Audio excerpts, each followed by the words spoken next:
A marker just received 360 boxes. A quarter must hit shelves immediately.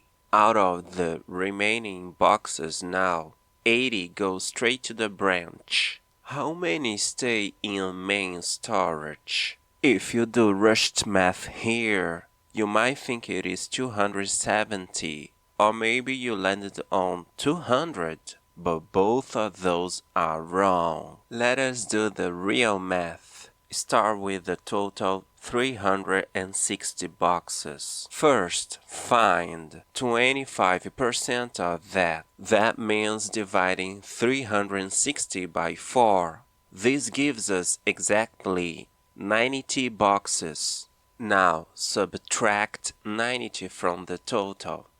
That leaves us with 270 boxes. Do not forget the next part. We must take away 80 more. So compute 270 minus 80 now.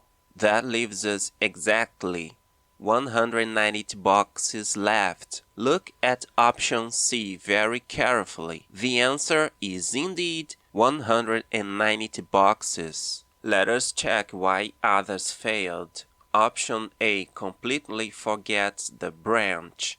Option B misses the percentage entirely. Option D subtracts 80 from 360. If you love honest math hacks, hit that subscribe button right now.